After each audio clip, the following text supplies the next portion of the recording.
ചോദിക്കട്ടെ, UDF അധികാരത്തിൽ വന്നാൽ KC വേണുഗോപാൽ, VD സതീശൻ, രമേശ് ചെന്നിത്തല, സണ്ണി ജോസഫ്, ഇവരിൽ ആരായിരിക്കും മുഖ്യമന്ത്രി? നമ്മൾ ഇന്നലെ KS-നോട് ചോദിച്ചു. അപ്പോൾ KS ഒറ്റ വാചകത്തിൽ ഒരു സംശയമില്ലാതെ പറഞ്ഞു രമേശ് ചെന്നിത്തല. അങ്ങനെയോട് ചോദിച്ചാൽ കോൺഗ്രസ് പാർട്ടിക്ക് ഒരു കൃത്യമായിട്ടുള്ള സമീപനമുണ്ട്. അത് ഓൾ ഇന്ത്യ കോൺഗ്രസ് കമ്മിറ്റി കൃത്യമായി അതിൽ നിലപാട് പറഞ്ഞിട്ടുണ്ട്. ജയിക്കുന്ന MLA-മാർ കോൺഗ്രസ് പാർലമെന്ററി പാർട്ടി അവരുടെ അഭിപ്രായമെടുക്കും, കോൺഗ്രസ് ഹൈക്കമാൻഡ് പ്രഖ്യാപിക്കും.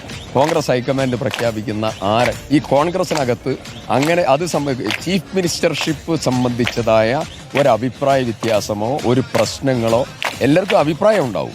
ഗാലക്സി ഓഫ് ലീഡേഴ്സ് ഉള്ളതായിരിക്കുന്ന ഒരു പാർട്ടിയാണ് കോൺഗ്രസ്. പക്ഷേ ഒരു അഭിപ്രായ വ്യത്യാസമോ ഒരു ടെൻഷനോ ഒരു ഇമോഷണൽ ആയിട്ടുള്ള കോൺഫ്ലിക്റ്റോ ഈ കാര്യത്തിൽ ഇല്ല. സ്ഥാനാർത്ഥി നിർണയത്തിലുള്ളതുപോലെ ഒരു സ്ഥാനാർത്ഥി നിർണയത്തിൽ മറ്റെല്ലാ പാർട്ടികളെക്കാളും CPM അടക്കമുള്ള മറ്റെല്ലാ പാർട്ടികളെക്കാളും നല്ല ആത്മവിശ്വാസത്തോടു കൂടി ആ പാനൽ പൂർത്തീകരിക്കാൻ കോൺഗ്രസിന് സാധിച്ചിട്ടുണ്ട്.